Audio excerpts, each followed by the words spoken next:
Students, आज की इस वीडियो में हम समझेंगे नोट्स मेकिंग, जो कि हमारी क्लास का सबसे ज़्यादा इंपॉर्टेंट टॉपिक है, जिसको लेकर स्टूडेंट बहुत ज़्यादा परेशान होते हैं, बहुत ज़्यादा कन्फ्यूज़ होते हैं कि किस तरीके से नोट्स बनाए जाते हैं। बट स्टूडेंट्स, आपको बिल्कुल भी परेशान होने की ज़रूरत नहीं है, क्योंकि आपने बिल्कुल सही वीडियो पर क्लिक करा है। क्योंकि आज इस वीडियो के अंदर मैं आपको डिटेल में एक्सप्लेन कराने वाला हूँ कि किस तरीके से नोट्स को बनाए जाते हैं। प्रैक्टिकल इस वीडियो के अंदर हम समझेंगे। तो आपको नोट्स बनाकर भी बताए जाएंगे, आपको ये भी बताया जाएगा कि टाइटल किस तरीके से लिखा जाता है, एब्रिविएशन कैसे किया जाता है, हेडिंग सब हेडिंग किस तरीके से लिखी जाती है। सारी कुछ जानकारी आज मैं आपको इस वीडियो के अंदर सिखाने वाला हूं। तो वीडियो को पूरा जरूर देखना, वीडियो को बीच में बिल्कुल भी स्किप नहीं करिएगा, क्योंकि स्टूडेंट्स आज की वीडियो बहुत ही ज़्यादा इंपॉर्टेंट होने वाली है। चलिए, बातें तो अब बहुत ज़्यादा हो गई हैं, अब हम काम की बात करते हैं, वीडियो को शुरू करते हैं। So guys, notes making. So guys, देखिए यहाँ पर आपसे समरी नहीं बनवाई जाएगी, अब आजकल आपसे सिर्फ नोट्स बनवाए जाएंगे। तो हम नोट्स के बारे में समझेंगे कि नोट्स को किस तरीके से बनाया जाता है। तो देखिए, नोट्स मेकिंग का मतलब ये नहीं कि नोट बनाना मतलब पैसे बनाने वाली बात नहीं है। नोट्स नहीं बनाए जा रहे हैं, नोट्स छापना नहीं सीख रहे हैं। यहाँ पे हम नोट्स बना रहे हैं जो कि आपके सिलेबस में, आपके एग्जाम में क्वेश्चन आता है, हम उस नोट्स को बनाने की बात कर रहे हैं। ठीक है, तो देखो, सबसे पहला पॉइंट आपको करना क्या है, सबसे पहला रूल को समझ लीजिए। सबसे पहले पैसेज को ध्यानपूर्वक पढ़कर ये पता लगाया जाता है कि किस विषय वस्तु पर बात चल रही है, क्योंकि वही विषय वस्तु पैसेज का टाइटल या हेडिंग होता है। जी हाँ, तो सबसे पहला काम आपको बच्चों यही करना है कि जो पैसेज आपको दिया गया होता है नोट मेकिंग में, आपका जो रीडिंग स्किल में सेकंड नंबर का जो क्वेश्चन आता है, सेकंड नंबर का जो आपका क्वेश्चन आता है रीडिंग स्किल में, इसमें आपको करना क्या होता है, सबसे पहले आपको पैसेज को ध्यानपूर्वक, पैसेज को केयरफुली आपको रीड करना है, और रीड करके आपको ये पता लगाना है कि ये किस टॉपिक पर बात चल रही है, किस विषय वस्तु पर बात चल रही है। वही हमारा पैसेज का टाइटल होता है, वही हमारे पैसेज की हेडिंग होती है। जैसे कि आप कोई मूवी देखते हैं तो किसी मूवी का एक नेम होता है, जो भी मूवी होती है उस मूवी का नेम होता है, उस नेम के अकॉर्डिंग पूरी स्टोरी होती है। तो बस आपको पता लगाना है कि उस मूवी का नेम क्या है, उस स्टोरी की हेडिंग क्या है। कोई भी आपका जो सब्जेक्ट में जो चैप्टर होते हैं, तो चैप्टर का भी एक नेम होता है। तो इसी तरह से जो पैसेज होगा, उस पैसेज का नेम मतलब कि वही टाइटल होगा, वही हेडिंग होगी। ये आपको रीड करने से पता चलेगा। ठीक है, इसके बाद देखिए गाइज, कभी कभी पैसेज का टाइटल कहावत के तौर पर भी दिया जाता है। मतलब कि कभी कभी क्या होता है कि पैसेज का टाइटल कोई प्रोवर्ब होती है, कोई कहावत होती है।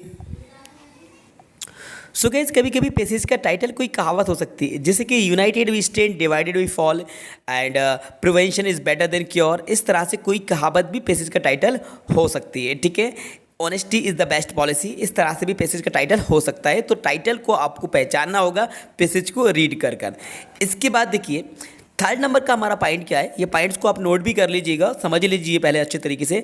टाइटल लिखने के बाद पैसेज में ये पता लगाया जाता है कि आखिर टाइटल के बारे में क्या दिया है। जैसे कि हो सकता है टाइटल का महत्व बताया गया हो, उपयोगिता बताई गई हो, प्रभाव बताए गए हो, विषय वस्तु, कारण, लाभ, हानि मतलब कि प्रॉफिट एंड लॉस इत्यादि, क्योंकि इनको सब टाइटल के रूप में लिखकर इनके अंतर्गत पॉइंट्स लिखे जाते हैं। ये काफ़ी ज़्यादा इंपॉर्टेंट पॉइंट है। तो आपको सबसे पहले, आपने देखो पैसेज को पढ़ा, टाइटल लिखने के बाद अब पैसेज को पढ़ के आपको ये भी बताया जाता है कि वहाँ पर वो जो पैसेज है उसमें किसी चीज़ के इंपॉर्टेंस बताए जा रहे हैं, या फिर उसके एडवांटेज बताए जा रहे हैं, या डिसएडवांटेज बताए जा रहे हैं। जैसे कि हम ट्रीज़ को ले लें, तो भाई ट्रीज़ के एडवांटेज अगर पैसेज में बताए गए हैं, या अर्ली राइजिंग के एडवांटेज आपको बताए गए हैं, या डॉल्फिन्स के एडवांटेज आपको बताए गए हैं, किसी भी जो टॉपिक चल रहा है उसके एडवांटेज है या डिसएडवांटेज है या इंपॉर्टेंस आपको वहाँ पर बताए गए हैं, तो ये आपको बहुत अच्छे तरीके से पहचानना होंगे, क्योंकि यही हमारा सब टाइटल बनेगा। क्योंकि आपको हेडिंग, सब हेडिंग, टाइटल, सब टाइटल का यूज़ करके इनको पॉइंट्स में लिखना होता है। तो अब सब टाइटल को और हेडिंग को, सब हेडिंग को पॉइंट्स में कैसे लिखते हैं, चलो इसके तरीके को हम सीखते हैं। तो देखो भाई, लिखने का तरीका क्या होता है मैं आपको बता देता हूँ। इसका तरीका बहुत ज़्यादा इंपॉर्टेंट है, क्योंकि फॉर्मेट आपको पता होना चाहिए। अगर आपका फॉर्मेट अच्छा है तो आप सबसे ज़्यादा अच्छा स्कोर कर पाएंगे। मतलब सबसे ज़्यादा तो ऐसा नहीं है कि 4 नंबर के तो आप 5-6 नंबर लेके आ जाओगे, सामने वाला 5-6 नंबर नहीं देगा, देगा आपको 4 ही नंबर, लेकिन फुल मार्क्स आप ले पाएंगे अगर आप सही तरीके से उसको सेट करते हैं। तो देखो, स्टार्टिंग में आपसे क्वेश्चन में कहा जाता है टाइटल, तो आप हेडिंग में टाइटल लिख दीजिएगा। अगर वो कहें हेडिंग दीजिए तो आप हेडिंग यूज़ कर लेना। क्वेश्चन में अगर टाइटल कह रहा है तो टाइटल यूज़ कीजिए, हेडिंग कह रहा है तो हेडिंग यूज़ कीजिए, बात एक ही। इसके बाद देखिए, नोट्स पूछे जाते हैं, क्वेश्चन में देखिए आप नोट्स लिखिए। अब देखिए, सबसे पहले आपने एक नंबर लिखा, फिर आपने लिखा सब टाइटल। अगर हेडिंग हो तो सब हेडिंग हो जाएगा। अब सब टाइटल में यहाँ पर आपको 1.1 मतलब फर्स्ट का फर्स्ट यहाँ पे आपको लिखना है, जैसे कि आप मैथ में करते हैं। इसके बाद अभी भाई मैं आपको प्रैक्टिकल बताऊंगा, अभी सिर्फ आपको यहाँ पे इसका फॉर्मेट दिखना है। तो पहले लिखने के तरीकों को देख लीजिए, how to write and what to write, then I will explain. Okay, so first let's see, first का फर्स्ट, मतलब पहले का पहला आपने यहाँ पे लिखा, ठीक है। इसके बाद ना move for the next point, तो नेक्स्ट पॉइंट में आपको फर्स्ट का सेकंड आपको यहाँ पे इसके नीचे लिखना है, फिर फर्स्ट का थर्ड आपको लिखना है, पहले का पहला, पहले का दूसरा, पहले का तीसरा। इस तरीके से आपको यहाँ पे सब टाइटल लिखने के बाद यहाँ पे आपको पॉइंट लिखना है। फिर आपको सेकंड नंबर पे आना है, सेकंड नंबर पे आपको फिर एक सब टाइटल आपको देना है, फिर मतलब ये सेकंड नंबर दूसरे का पहला, दूसरे का दूसरा, दूसरे का तीसरा, फिर इस तरह से थर्ड फोर्थ, ठीक है। ये आपने लिखने के तरीके को समझा। तो पहले सब टाइटल या सब हेडिंग कहलाता है, पॉइंट के अंदर पॉइंट आपको लिखना है, पॉइंट के अंदर आपको पॉइंट लिखना है। अब देखो इसके बाद आपको करना क्या है, रूल्स को समझ लो पहले, फिर मैं आपको प्रैक्टिकल बताऊँगा। नोट्स बनाने में वर्ड का आवश्यकता एब्रिविएशन यूज़ कर सकते हैं। तो देखो क्वेश्चन में कहा जाता है यूज़ एब्रिविएशन।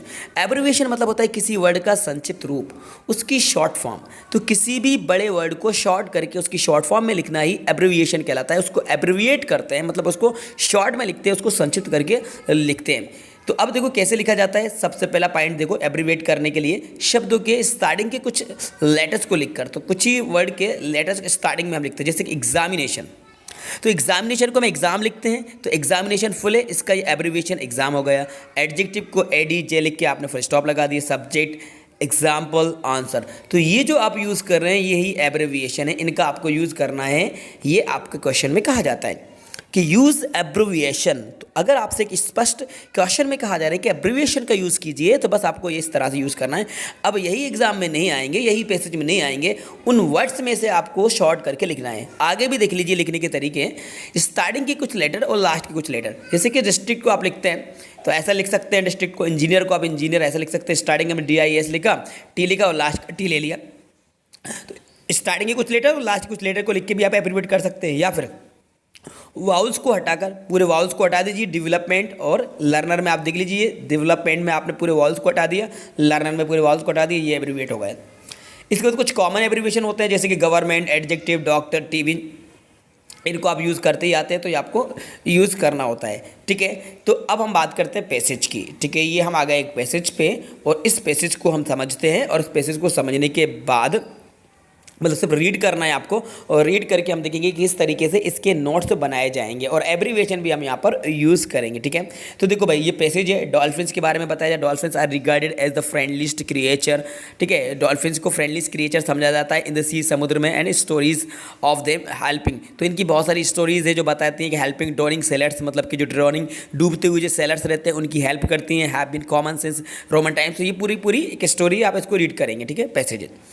अब इसने रीड कर लिया, सपोज वीडियो बहुत ज़्यादा लंबा खिंच जाएगा, इसलिए मैं आपको थोड़ा शॉर्ट कर रहा हूँ, इसको रीड आपको खुद करना है। अब देखिए आप यहाँ पे क्या करेंगे, सबसे पहले टाइटल लेंगे interesting facts about dolphins. Dolphins के इंटरेस्टिंग फैक्ट आपने यहाँ पे निकाल लिए, मतलब ये हमारा टाइटल बन गया है। जब आपने इसको रीड करा तो हमें इतना समझ में आया कि ये इंटरेस्टिंग फैक्ट्स बताए जा रहे हैं, या फैक्ट्स अबाउट डॉल्फिन्स भी यूज़ कर सकते हैं, ये हमारा टाइटल हुआ। फिर हमने नोट्स बनाए, नोट्स को लिखा, आपसे कहा जा रहा है नोट्स। तो अब नोट्स के लिए आपने सबसे पहले सब टाइटल क्या लिया, फ्रेंडलीस्ट क्रिएचर। ये खुद से आपने लिखा फ्रेंडलीस्ट क्रिएचर। अब इससे रिलेटेड कुछ पॉइंट्स को लिखिए। फ्रेंडलीस्ट क्रिएचर आपने यूज़ किया, तब इससे रिलेटेड कुछ पॉइंट्स लिखिए कि भाई फ्रेंडलीस्ट क्रिएचर कहाँ कहाँ है। फ्रेंडलीस्ट क्रिएचर इन सी ड्राइंग सेलर्स, मतलब ड्राइंग सेलर्स डूबते हुए सेलर्स की हेल्प करती है, इसलिए फ्रेंडलीस्ट क्रिएचर कहा जाता है। और इंटेलिजेंट क्रिएचर, तो यहाँ पर इसका हमने देखिए एब्रिविएशन कर दिया है, ठीक है। तो इस तरीके से हमने ये पॉइंट के अंदर पॉइंट निकाले। सेकंड नंबर में हमने लिखा फैक्ट अबाउट डॉल्फिन्स। डॉल्फिन्स के फैक्ट हमने यहाँ पर बताए, तो क्या फैक्ट ये आपको खुद से लिखना है, क्योंकि आपने पहचान लिया कि फैक्ट बताया जा रहा है। तो their society is more complex, caring for other dolphins, और यहाँ पे protect the weakest in community. तो ये प्रोटेक्ट हमने इसका एब्रिविएशन कर दिया, द वीकेस्ट इन कम्युनिटी। इसके बाद हमने व्हाट हैव साइंटिस्ट सजेस्टेड, तो ये एब्रिविएट किया साइंटिस्ट, और ये हमने लिख दिया dolphins have lungs common with each other. तो ये साइंटिस्ट ने हमें सजेस्ट किया है। तो इस तरह से हमने पॉइंट के अंदर पॉइंट निकाल लिए। अब हमने लास्ट में मेंशन भी कर दिया कि हमने एब्रिविएशन यूज्ड, ये एब्रिविएशन की है। प्रोटेक्ट को हमने इस तरह से लिखा, साइंटिस्ट को हमने ऐसे लिखा, इंटेलिजेंट को ऐसे लिखा, डिस्कवरी को हमने ऐसा लिखा। बस इतना आप अगर करना सीख गए तो आपके फुल मार्क्स बिल्कुल पक्के। जितने भी नंबर का आप जिस भी बोर्ड के हों, हर बोर्ड में आपके नोट्स पूछे जाते हैं, चाहे आप MP बोर्ड के स्टूडेंट्स हों, CBSE बोर्ड के स्टूडेंट्स हों, या फिर UP board, Rajasthan board, Bihar board. हर बोर्ड के स्टूडेंट्स को पता होगा कि आपके एग्ज़ाम में नोट्स मेकिंग ज़रूर आते हैं।